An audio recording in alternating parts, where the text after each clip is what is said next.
Hello, everyone.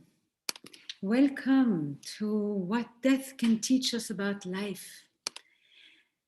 Thank you for joining me. Letters from Esther Live, my monthly workshop series that helps you reflect, act, and develop greater confidence and relational intelligence, but in all your relationships. If you want any more letters from Esther, just go simply to estherperel.com/blog. And I invite you to join me every month here on Facebook Live or on YouTube to discuss the newsletter live. Now, a few things before we start. One, consider reaching out to one person who you think may benefit from joining us today. Just do this right now, if need be. Make sure that they join you. And then also, in the last few months, we talked about having a little notepad where you can track your own steps, developments around greater relational intelligence. If you don't have a notepad, pen and paper is fine, but otherwise, keep track and just keep adding to this notebook, session after session. Submit your questions in the live chat or make any comments under the recording once the videos are archived. And most importantly, if you like what you're learning today, like and subscribe to my YouTube channel. You can find the buttons for that at the video below, or below the video actually. And if you want slides, if you want a copy of the slides, just go also at the description below. And here's this. What we're going to talk about today is a little bit about death. But death is a huge topic. So if you want to dig deeper into this topic, consider joining me for my annual conference and training event, Sessions Live, which will be happening in November, entirely online this year.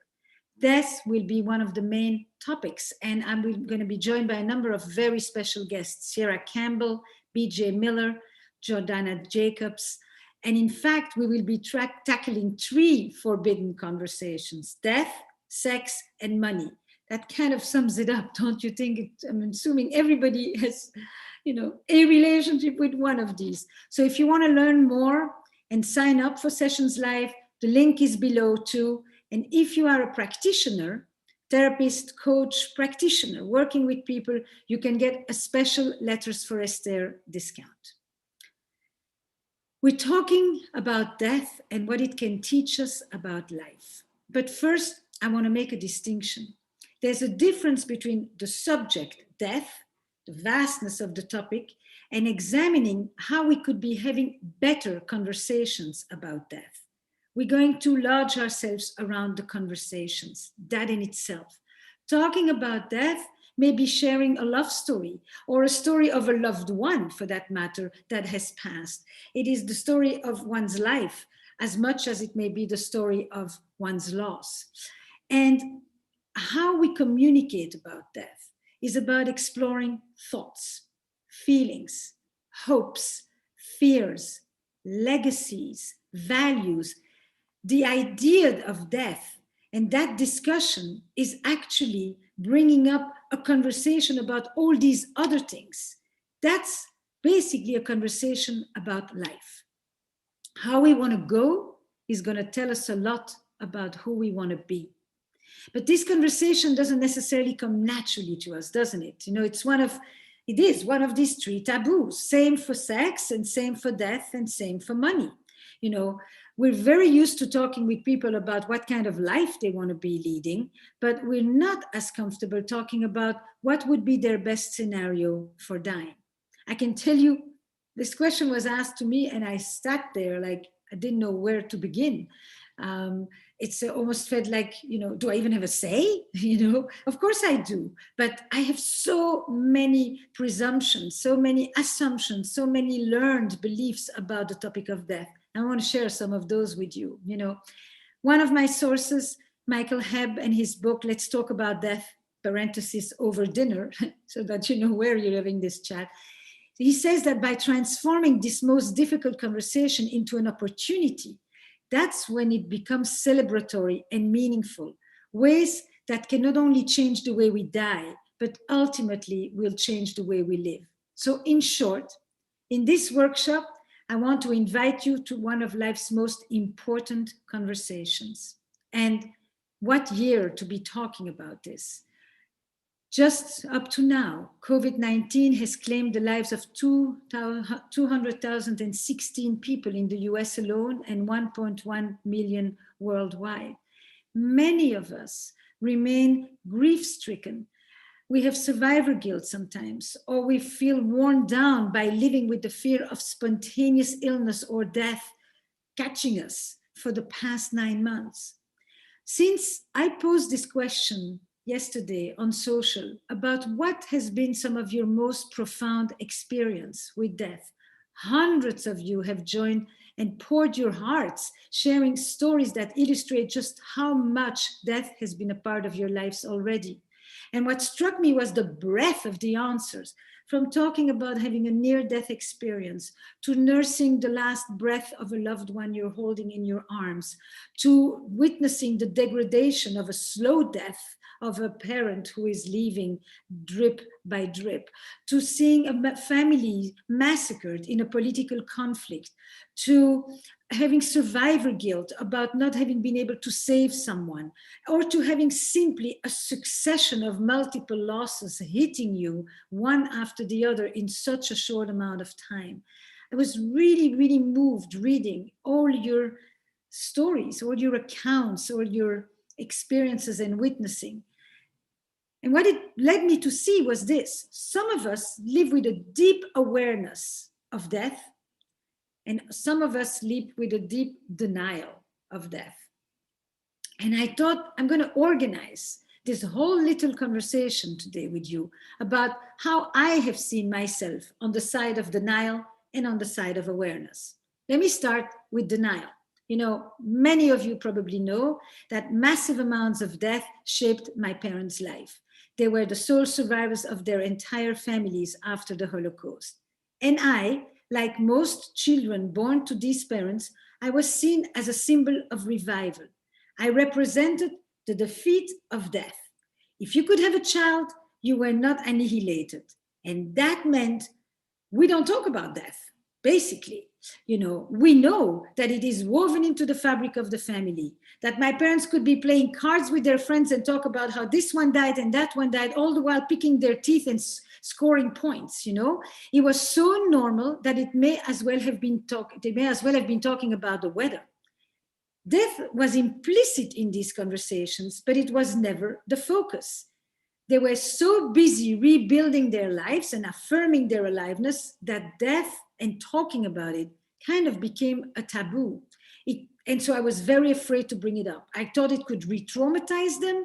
I thought it would weaken them. I didn't want to create any pain. And I just learned that the silence. I learned we don't talk about this. That's the taboo that we internalize. It's not just the subject itself, it's also the conversation about the subject. And our avoidance of explicitly talking about death did leave us utterly unprepared for the event itself. And there's so many things I wish I could have talked about them with, you know? So I'm going to try to do better now as a parent myself, you know? I definitely internalized talking about death is intrusive, and most importantly, superstitiously, I feared that if I talked about it, I would actually bring it faster and sooner. You know, how grandiose a thought could that be, right? Then there was another way in which I internalized the taboo itself. I learned this important distinction. You know, when we face death, we can map ourselves on a certain continuum. When we face death, disaster, crisis of that sort. And in the distinction that I drew, and I've talked about this various times, it was between noticing people who in the face of death managed to not die and survive, and other people who in the face of death managed not just to survive, but to revive and to claim themselves being alive. That distinction between not dead and alive became a foundational way of thinking for me. I see it when I analyze relationships, individuals, when I work with companies. It's such a clear distinction. Everybody grasps it. You know, when the focus is to survive, you are living in a state of contraction. You're afraid, you're not trusting, the world is more dangerous, you don't take chances, you don't take risks, you just make sure not to get hit another time. And this was part of many of your descriptions on social and on all the platforms where you answered us about your own experiences with death.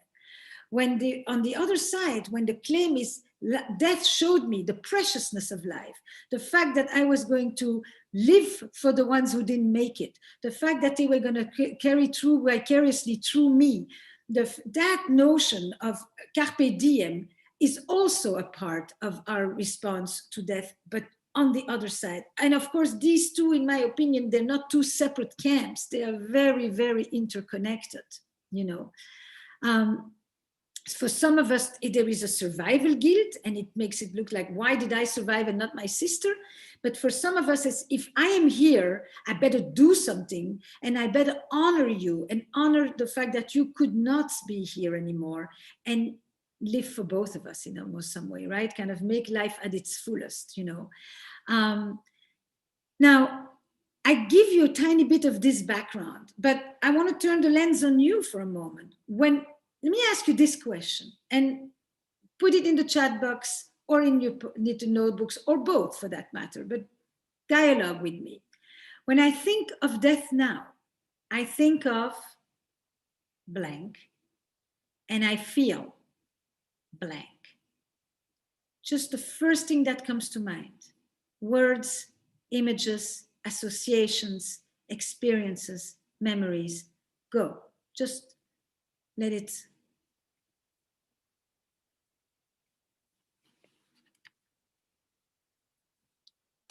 And as you continue to write, let me switch to the other side. You know, the other side for me from denial is to talk about awareness, my own. I'm just going to use me to kind of illustrate this for you, because I've been doing a lot of thinking about it, basically because I think that I've been missing in action. I have not attended to this. It's not like, oh, I've been talking and thinking about this for a long time. I feel like I'm way overdue, you know, and I have to get over the notion that this is morbid and that I'm healthy, and why am I thinking about this?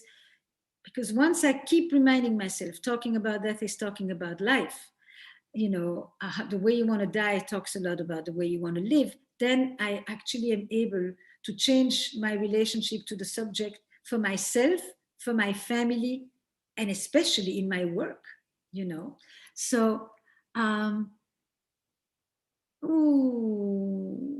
coming home at peace, legacy, scared. I'm going to just wait a moment before you keep bringing me more of these. So on the side of the awareness, I could even sometimes say the celebration. There were three really important experiences that occurred to me in a very short amount of time. You know, it starts with my attending TED in 2015 and being there with BJ Miller, who gave an amazing talk about death. BJ is a palliative care physician whose near-death experience radically changed his view of death and of life. BJ is one of the guests at Sessions Live, our annual conference in November. So I'm so glad I managed to connect with him. But his TED Talk radically changed a number of my views. You know, he started by basically talked about how he was staring at his mortality, and when we stare at our mortality and our loved one, and how it feels at times unbearable, and yet how much we must confront it. What he highlighted was the inevitability of death and how it really clashes with our American obsession with control. You know, we live in a society that believes in mastery and in mastering things, but we can't master death. We can only prepare ourselves as best we can. And part of preparing ourselves for death is to engage in the cultural practices and rituals that acknowledge grief and loss. And not only, in my case, on high holidays or on Veterans Day or on Memorial Day. I was basically raised to compartmentalize and to schedule grief into annual religious and spiritual rituals. And for any of you who know my newsletter, The Joys of Complaining, you know that my family complained a lot to blow off steam, but any suffering that was too heavy to hold on a daily basis was reserved for the high holidays, for the special prayers. BJ's words made me wonder about grieving in real time. You, now, tell me something about your experiences with grief. Tell it to me, tell it to yourself, write it down for the conversations that you need to have. What have been some of your experiences with grief? And I'm going to read in the meantime what you wrote to me about your experiences. I think of death, I think of missing out and feel sad, extreme legacy, scared of loss, the act of dying, fright, nothing, my terminal cancer diagnosis, unprepared. Yeah, wow. Let me read them out loud. I'm going to read them out loud, you know. When I think of death, I think of missing out. I feel sad. I experience the mystery, the legacy. I feel an ache. I'm scared of loss. The act of dying. Frightened. The end. Nothing. My terminal cancer diagnosis. I feel scared. I feel unprepared. Emptiness. Mostly, it's fear. I think we could fill pages of these kinds of thoughts and fears. And then we will see, is it because we have actually experienced it, been close to it, and then fear that it's going to come back all the time? Or is it actually because we have pushed it aside because it is so frightening? So I leave that to you to really, take a look more closely. I'm thinking after my experience with BJ and his talk, I went to Burning Man, and the temple at Burning Man is something I have to talk about. This repository of grief, this immersive secular ritual of remembrance. It's a temple that is built in a very short amount of time, that starts out as an empty structure on day 1, and on day 7 is filled with thousands of names and pictures and poems and memorabilia and artwork and shreds of lives gone. Thousands of people responding to their individual loss and to our collective impermanence. And I was reading this article by Sarah Pikes, who's a religion professor at California State University, where she talks about how the temple is a place for grief, but grief experienced as a participatory, expressive, and communal act. I really want to repeat this. Participatory, meaning you don't just sit and feel grief. You participate in it. It's an enactment. You perform a ritual of remembrance, the names, the stuff you hang, the promises you make. It's expressive. It's not silent and quiet. And it's communal, meaning that you really do it in the presence of others so that everybody becomes part of the act of witnessing. What makes it so powerful are the images of the dead and the intentions of the living that are invested in the messages and the offerings at the altar. In Judaism, we have a 7-day ritual called the Shiva. This is something actually similar in its secular form, right? It's a clear buildup with a catharsis, but the experience is open and unknown throughout the week, It's non-denominational as a temple. That's the other thing that is so interesting, because so many people in the West and the United States will consider themselves spiritual, though not necessarily religious. And so where can they find a place to make private grief a collective experience? The temple really was that for me. I saw an entire drama of the human experience laid bare, and then at the end of the 7 days, they burned the temple so that our impermanence is sealed, Then I went to talk at this conference, End Well, which is a symposium that unites design, technology, health, policy, and activism to transform the thinking around the end of life. And there I saw another communal approach to dealing with death. Seeing openness and innovation around such a taboo, it almost reminded me the first time I went to a conference on sexuality. Like, oh wow, people actually talk openly about this stuff, It was such a permission for me to bring this conversation into my own work. The way that I had learned the permission to talk about money and then to talk about sexuality, all these subjects that I just never felt that I knew how to bring up, without feeling like maybe it was intrusive or inappropriate, all of stuff like that. And then I had a dinner party literally 2 days before lockdown, where I talked with people because we were still thinking about this pandemic as something far away. What have been some of your experiences around death? Same question that I asked you all.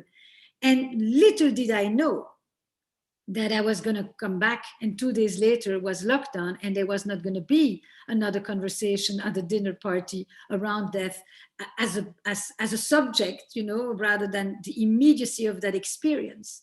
So here is March, I'm in the middle of this pandemic, and I decide that on sessions, I'm going to bring Sierra Campbell to talk about how do we perform funerals on Zoom. I mean, that in itself was like, now it's become slightly more, common to even the concept. The first time I uttered the sentence was so strange, and then I decided time for me to work on my own, on myself, with my family, and to turn the anxiety of what will I do if into a plan, to really understand that organization is a balm in the midst of chaos. When basically we went on Zoom, my husband, myself, and my sons, and Sierra, and we started to talk about scripts, ideal scripts for dying, ideal scripts for living.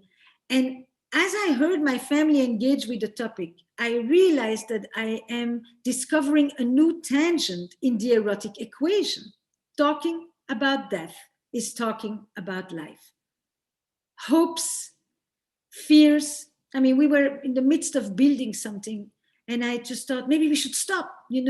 It's like we're not going to make it. And my husband said, no, no, no, no, no. We must continue to build this thing because that is a symbol that we will be around. Everything will be fine. Life will go on. It's the symbolism of what affirms life versus what contracts and hides from it. The uncertainty we talked about, our imagination, legacy, connection, responsibility, love. It's all of that that we talked about. We didn't just talk about respirators and do not resuscitate and all of that stuff. I wish I could have the conversations that I'm having with my son, that I could have had them with my parents, I also wish that I could have, for some reason, they had a humor that I could not internalize. I internalized, the silence, but I didn't internalize the humor. One day they came back really in a good mood, telling me that they had found their plots, they had bought them in the cemetery, they were prepared, now they would have a great address, and that they had nabbed 2 of the best plots in the cemetery, and you just can't beat some good real estate. And they were so happy. And I thought, you're preparing for your death? And they kept saying, we will have a place that you can come visit us, because we never had that place. I remember this, and I just wish I could have some of that lightness. But that is one thing I didn't really embrace from them, I have to say, losing parents who were able to choose how they die and feeling so good about it and no longer be afraid of death because they welcome it in a dignified way is something that I wish for everyone. It really requires that when we think about medicine, we don't just think about disease, but we actually think about people. I think that everyone in your descriptions was able to highlight when death was a dignified experience and when you felt or experienced death as a degrading experience. That distinction also is very important because it gives a dignity to life, or it really almost feels like it becomes a degradation of life. So it's all of that that I want to include in your conversations about death. The one we're going to have right now, you and me, as you ask me all the questions that you have, or some of them, and then the ones that I hope you're going to have with each other, with your families, with your friends, as we open up one of those big unspoken. So, oh God, there's so many. Let me read a few. How not to be afraid, how to overcome. I'm afraid to suffer. How do I overcome that? How do you deal with survivor's guilt? How do we tap into gratitude while we are grieving? How do we talk about children about death? Let me start with that one because it actually is a very interesting thing, right? People often ask me, at what age do I start talking with children about sex? And I always say, At 4. And they look at me. And what do you mean? I say, because at 4, people ask you, where do I come from? Children ask, where do I come from? And where does grandma go? And it is the awareness of death and the awareness of birth or of origin that they just coexist with each other. So that's one of the reasons death and sex have always been so primed together. You start young because you normalize it. Things perish, things die, things are replaced, things continue to live inside of us. Memories become ways to maintain the living story of those who are no longer with us. We carry them inside of us, we will be carried inside of others. And it's the essence of the conversation is the normalizing of it. That doesn't make it easy or beautiful or welcome. It may, but it primarily integrates it as part of life. You know, in many of the villages and the small towns in the US, the cemetery is in the middle of the town. Death was literally part of the living. Then we brought these cemeteries very far away where we have to drive to them. So that's as if it does no longer participate in our awareness about life. And then you ask me about suffering. That in itself, right? All death so quickly becomes associated with suffering. But many of the stories that you wrote about were stories about peacefulness, about acceptance, about being surrounded by loved ones, about feeling satiated, about saying a deep goodbye.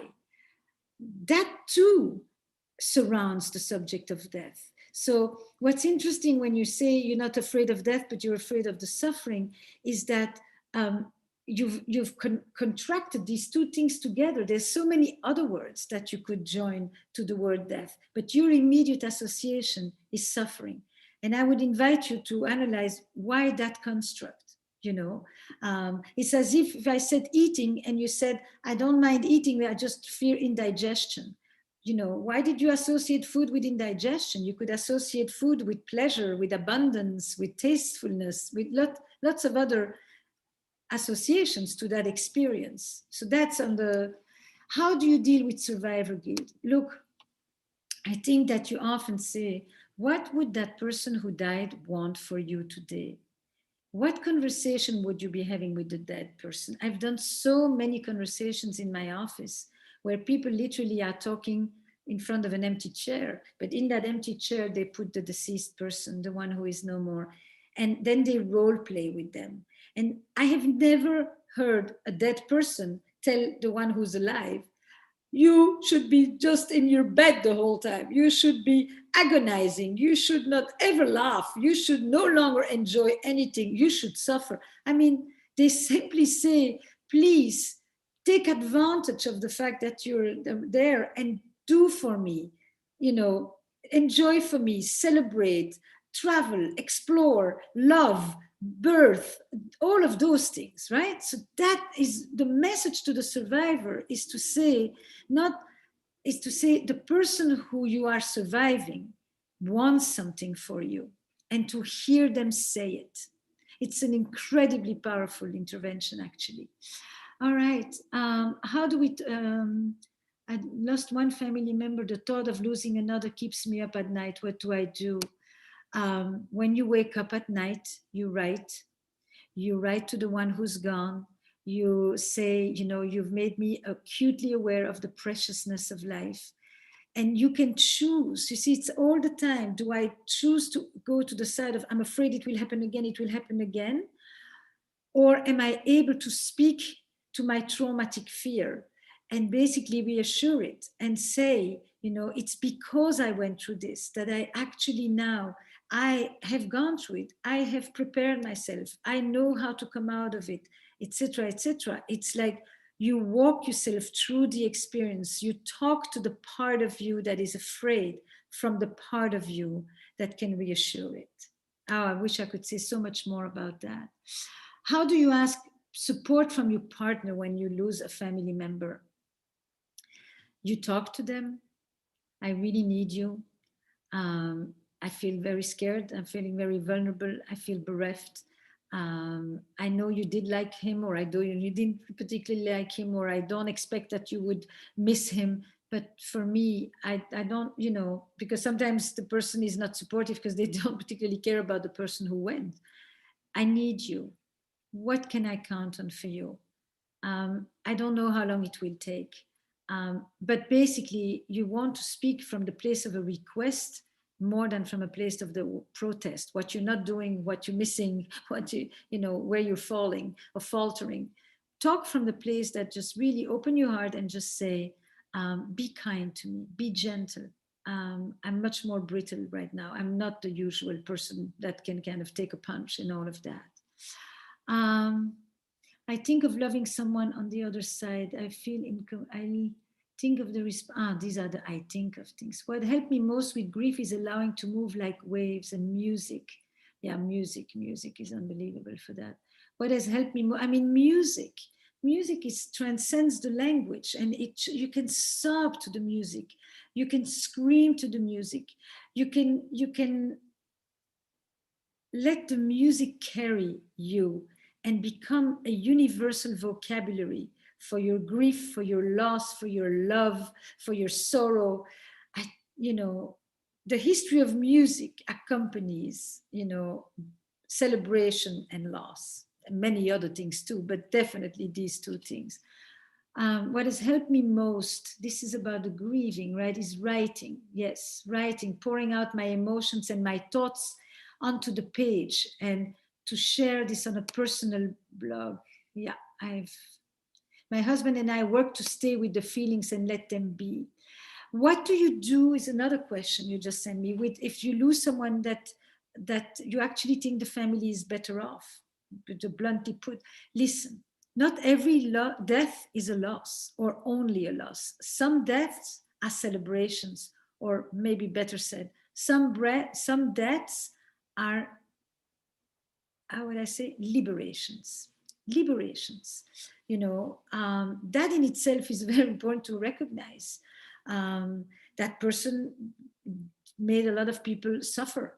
That person captured way too much, attention and energy and money and caregiving, and there is something about the letting go that is very freeing, and I think that has to be included in the conversation as well. It's not always I can't let go, I want to hold on. It's sometimes just go, and I can finally resume my life. I can finally hear the echoes in my mind. I can finally do other things than deal with your self-destructive behaviors or things like that, or just simply your acute suffering of the most debilitating illness. Sometimes death is a welcome friend. That too many of you did write about. um, uh, uh, how do we tap into gratitude while we are grieving? I mean, gratitude is not just about saying, I'm so thankful that, sometimes the easiest form of gratitude comes from basically thinking about how it could have been much worse. But that's not the point. You have periods where it's like you see nothing good about this, it's just plain raw sorrow. And then comes the what I will take with me from you. That's the gratitude. The gratitude is not necessarily around the death itself, it's around the memorializing of the person, what you will take with you, how that person will live inside of you, the lessons that you will learn from that person, how that death has changed your view on life, on what you want to do, on what is important, on where you want to put your priorities, your values. That is the gratitude. Okay, it's more indirect. um, there's so much, people. What has helped me? Acceptance of all stages of the grief, communication with family and friends, talking about it helped connecting to my memories. Recently, that my fear of death has affected my relationships with women. Trying to stay young, fit, and healthy has put so much pressure on me. Losing my dad to COVID has definitely been a degraded experience. Not being able to be with him during his last days has been an awful experience. Absolutely, absolutely. So, this was probably one of the most important things that people talked about. I couldn't be there. I couldn't hold his or her hand. I couldn't say, I love you. I let them go into, and what did the doctors and the nurses respond? I was there, I held their hand, I spoke to them. They were not alone. I promise you, they were not alone. I think that is probably one of the most important experiences, not just around grief or Burning Man Temple and the collective communal nature of the expression of grief, but also around the death itself. I think what particularly shakes us is dying alone. And what equally particularly shakes us is living alone. And that is why I am here with you today to talk about relationships in all its forms, every time, every month that we meet here on YouTube, to beat back that aloneness, to give you a sense of the collective communal nature of so much of what we experience. So I'm going to leave you with that. Hopefully, we continue this conversation. Hopefully, you join me and you subscribe to the YouTube channel. And hopefully, I see you at sessions live so that we can really establish new norms around death and then around sex and then around money. All right? Be well, everybody. Talk to you soon.